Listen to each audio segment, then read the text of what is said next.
ఓం మహాగణాధిపతయే నమః. ఓం గురుభ్యో నమః. ఓం శ్రీమాత్రే నమః.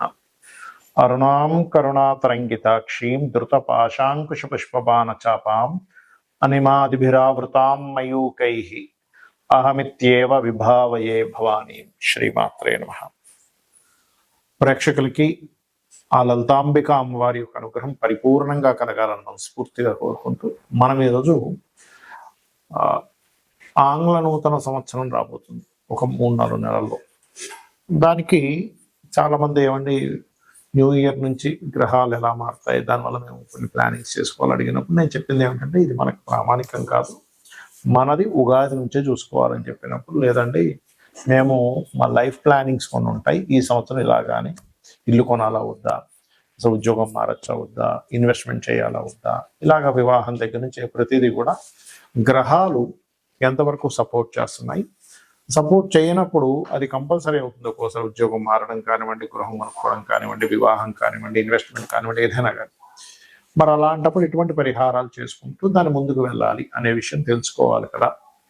కాబట్టి మీరు కాస్త చెప్పండి అని చెప్పి నన్ను చాలామంది అడగడం వల్ల ఆంగ్ల నూతన సంవత్సరం యొక్క జనవరి నుంచి డిసెంబర్ వరకు ఉన్నటువంటి గ్రహస్థితిని అనుసరించి చెప్పడం జరుగుతుంది. అయితే ఈ విషయాలు చెప్తుంది నేనైనప్పటికీ కూడా చెప్పిస్తుంది సాక్షాత్ లలిత అమ్మవారిగానే భావిస్తే అసలు గ్రహాలు ఎలా మారుతున్నాయి ఈ న్యూ ఇయర్ చూద్దాం. ఇక్కడ చూసుకున్నట్లయితే మనకి నూతన సంవత్సరం ప్రారంభంలో అంటే జనవరి 1వ తేదీకి 1 డిగ్రీలో ఉంటున్నాడు శని. ఎందుకంటే ఈయన వక్రగతి మళ్ళీ ముందుకు వెళ్ళాడు కదా.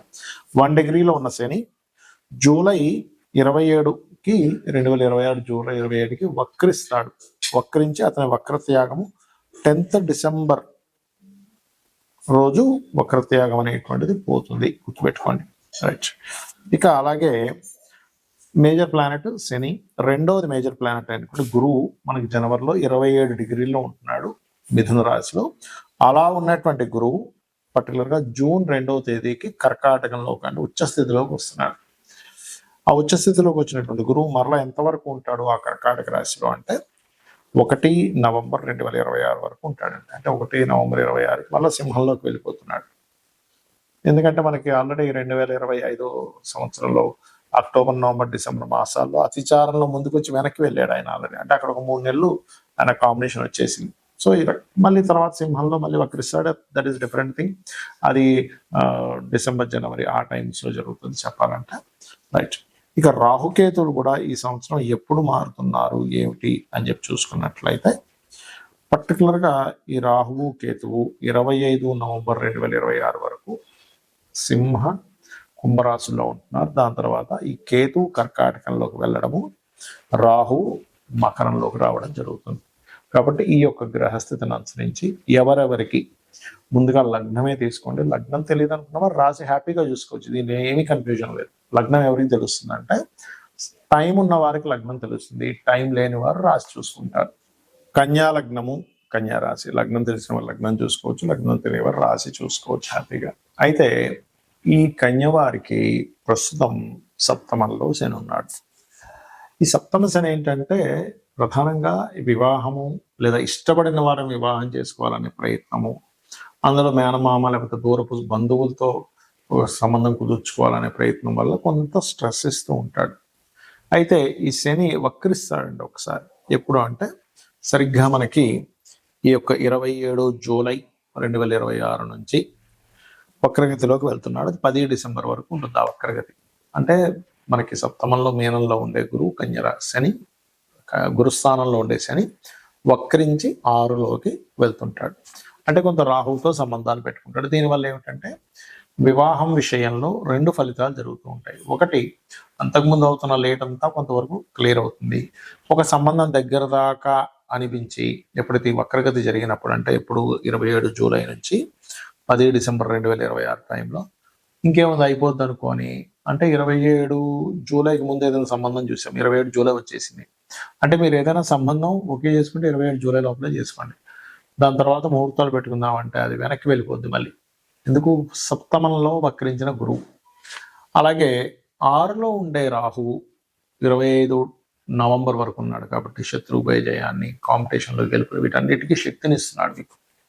కాకపోతే ఎప్పుడైతే పంచమంలోకి వస్తాడో 25 నవంబర్ నుంచి కొంచెం గర్భవతులు జాగ్రత్తగా ఉండాలి. కానీ సినిమా ఫీల్డ్ వాళ్ళకి చాలా మంచిది పంచమ రాహు. సినిమా ఫీల్డ్ వాళ్ళకి, రాజకీయ నాయకులకి, కన్యా లగ్నంలో ఉన్నటువంటి రాజకీయ నాయకులకి చాలా చాలా మంచిది పంచమ రాహు అనేటువంటి, దానికి ఏం ప్రాబ్లం లేదు. అలాగే మరి గురువు దశమంలో ఉన్నాడు, ఈ లగ్నానికి బాధకుడు, అంటే ఉద్యోగ అవకాశాలు వస్తాయి మీకు, మీ జీవిత భాగస్వామికి ఏదైనా కొత్తగా నేర్చుకోవడానికి. అది కానీ మనకి జూన్ 2వ తేదీ నుంచి ఏకాదశంలోకి వస్తున్న గురువు చాలా మంచివాడు. మంచివాడు అంటే ఏం చేస్తాడు అక్కడ అంటే సంతానం విషయంలో కొంత గ్రోత్, అలాగే అన్ని రకాల లాభాలు, లాభస్థాన గురువు కదండి, అన్ని రకాల లాభాలు ఇస్తూ ఉంటాడు. మీకు నవంబర్ 25వ తేదీ నుంచి ఎప్పుడైతే కేతు మారుతున్నాడు 12 నుంచి, ఏదైనా ఇన్వెస్ట్మెంట్ చేయదలుచుకుంటే నవంబర్ 25 తర్వాత పెట్టుకోవడం మంచిది 2026 సంవత్సరంలో. అయితే మీరు చేయవలసిన దేవతారాధన కూడా వెంకటేశ్వర స్వామి ఆరాధన, కాళీ ఆరాధన, చండీ పారాయణం ఎక్కువగా చేస్తూ ఉండండి, అన్ని విధాలు బాగుంటుంది.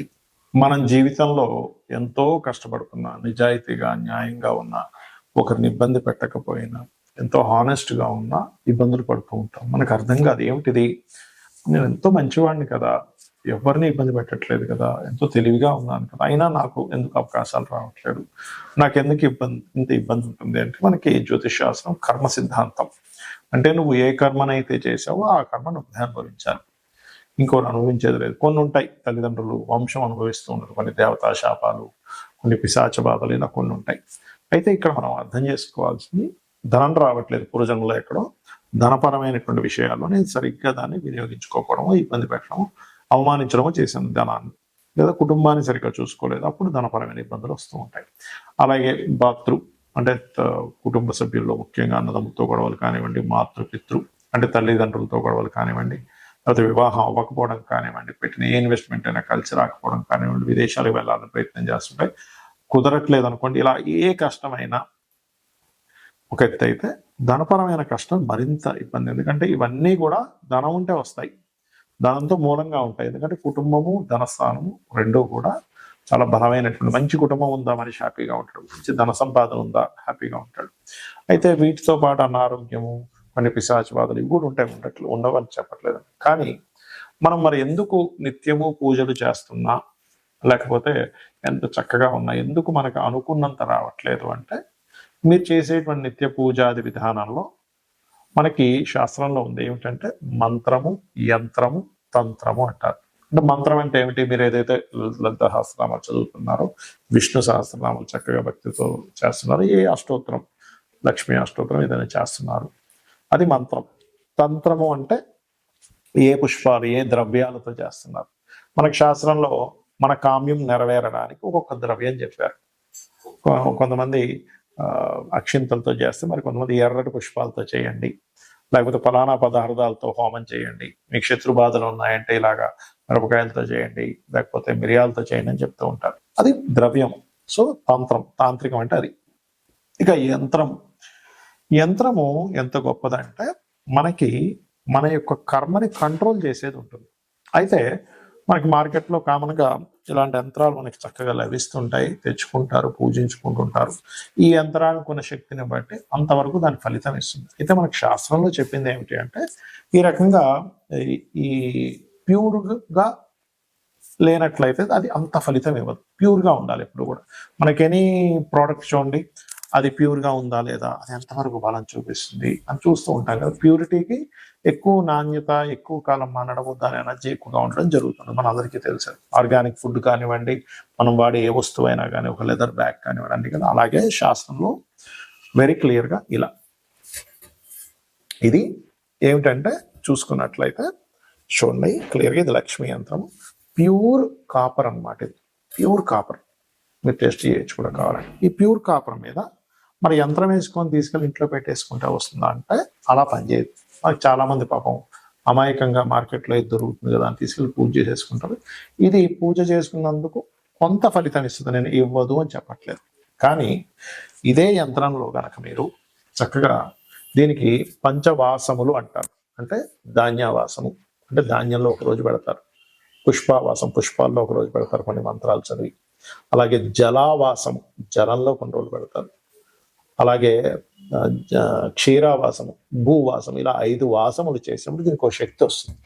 ఇలా 5 వాసాలు చేసినటువంటి యంత్రానికి రుద్రాభిషేకం చేస్తారు. ఏకాదశ రుద్రాభిషేకం, సహస్ర రుద్రాభిషేకం చేసే వాళ్ళు కూడా ఉంటారు. అలా చేసి కొన్ని జపాలు కొన్ని రోజుల పాటు జపం చేసి ఈ యంత్రానికి శక్తిని చేకూరుతారు. ఈ పద్ధతి మనకి ఆలయాల్లో పెడుతూ ఉంటారు. మీరు గమనించండి, ఇప్పుడు మనకి మన రాముడి విగ్రహం పెట్టేటప్పుడు కూడా కొన్ని వేల సంఖ్యలో కొన్ని లక్షల సంఖ్యలో జపం చేసి దానికి పెట్టారు. ప్రతి ఆలయంలోనే మనకి ఆదిశంకరాచార్యులు వారు కూడా యంత్ర స్థాపనలు చేశారు. తిరుపతిలోని చాలా ప్రదేశాలు. అంటే అది ఆకర్షణ ఇస్తుంది. ఆకర్షణ ఎప్పుడైతే ఎక్కడైతే ఉంటుందో, ఎందుకంటే కుజుడు ఆకర్షణ కారకుడు, కుజుడికి సంబంధించిన మెటల్ ఈజ్ కాపర్. కాబట్టి ఇక్కడ మీరు అర్థం చేసుకోవాల్సింది ఏంటంటే, మీరు అనుకున్నంత స్థాయికి మీరు వెళ్ళలేకపోతున్నారు, మీరు ఇంకా రీచ్ అవ్వలేకపోతున్నారు, ఎంత ధర్మంగా ఉన్నా ఎంత కష్టపడుతున్నా అంటే మన కర్మ అడ్డుపడుతుంది. కర్మని తొలగించేటువంటి శక్తి కుజుడికి ఉంటుంది. అంటే కుజుడు అంటే ప్రయత్నం. అందుకే నువ్వు ప్రయత్నం చేయి, నీకు గ్రహాలు కూడా అనుకూలిస్తాయంటూ ఉంటారు. అంటే కుజుడు ప్రయత్నం, కుజుడు కష్టపడి చేసేది, ఎలాగైనా సరే విక్టరీ అవ్వాలని. అందుకే చూడండి, ఎవరికైనా కుజుడు స్ట్రాంగ్గా ఉంటే వాళ్ళు ఈ యొక్క స్పోర్ట్స్లో రాణిస్తారు. సరే, ఏంటంటే కర్మకారకుడు, ఆయన మనకేం శత్రువు కాదు, మన కర్మ మనకు అందిస్తున్నాడు. మనం ఒక రక్షణ కవచంగా మనం ఏర్పరచుకోవాలంటే మంత్రం, తంత్రం, యంత్రం. సో ఈ యంత్రాన్ని పెట్టుకొని మీ గోత్రనామాలతో చేయించుకొని మీరు కనుక ఇంట్లో పెట్టుకొని మీరు కనుక దానికి రోజు నిత్య అనుష్ఠానం అంటారు, పొద్దున్న సాయంత్రం చక్కగా పూజ చేసుకోవడము, దానికి నైవేద్యం కొబ్బరికాయను కొట్టచ్చు. పంచోపచార పూజ, ఏదో పెద్ద పెద్ద పూజలు ఏం అక్కర్లేదు. చక్కగా పంచోపచార పూజ అంటే గంధము, పుష్పము, అదేవిధంగా నైవేద్యము, ధూపం, దీపం, భక్తి శ్రద్ధలతో కనుక చేయగలిగితే మీరు పడేటువంటి కష్టానికి ఫలితం ఉంటుంది, గుర్తుపెట్టుకోండి. అయితే ఇక్కడ ఏంటంటే మనం తీసుకునేటువంటి యంత్రం దాన్ని ఎంత ఇదిగా క్రియేట్ అవ్వాలి. ఇప్పుడు చూడండి, ఒక సిమ్ కార్డు ఉంది, మనం వెళ్ళి సిమ్ కార్డు కొనేసుకొని మనం ఫోన్లో పెట్టుకుంటే పని చేయదు. ఎందుకు పని చేయదు? దాన్ని అది యాక్టివ్ అవ్వలేదు. సరే, యాక్టివ్ అయ్యింది, మంచి సిమ్ కార్డు తీసుకోవాలి. అంటే అలాగా మంచి సిగ్నల్స్ వచ్చే కంపెనీ తీసుకుంటాం, లేకపోతే సిగ్నల్స్ సరిగ్గా రావు. అలాగే సిమ్ కార్డు వేసుకున్న తర్వాత మళ్ళీ ఎవ్రీ మంత్ రీఛార్జ్ చేయడము, లేకపోతే ఫోన్ని ఛార్జింగ్ పెట్టడము, ఎవ్రీ మంత్, లేకపోతే దానికి డాటా కొన్ని ఉంటాయి, అవన్నీ రీఛార్జ్ చేస్తుంటాం. అంటే అలాగే మనం ఏదో ఇంట్లో యంత్రాన్ని పెట్టేసుకోవడం కాకుండా ఈ యంత్రానికి సరిగ్గా పరివార దేవతలు ఎవరు, ఎటువంటి బీజాక్షరాలు, ఎటువంటి సమయంలో యంత్రం వేయాలి, దీనికి ఎలాంటి వాసాలు చేయాలి, దాని తర్వాత మనం తెచ్చుకొని ఇంట్లో పెట్టుకున్నాక కూడా దాన్ని ఎలాగా చేసుకోవాలనేటువంటి సరైన పద్ధతి కనుక చేసినట్లయితే మనకి మన కర్మలకి మనలో కూడా బుద్ధి చైతన్యం, అంటే నేనేం చేస్తున్నాననే ఒక క్లారిటీ, నేను ఎలా కష్టపడాలని ఒక క్లారిటీ, ఏ రకంగా ఉండాలనేటువంటి ఒక క్లారిటీ ఆ యొక్క అమ్మవారు మన బుద్ధి అందు ప్రవేశపెడుతుంది. తద్వారా మనం జీవితంలో కష్టాల నుంచి బయటపడగలుగుతాము. శ్రీమాత్రే నమః.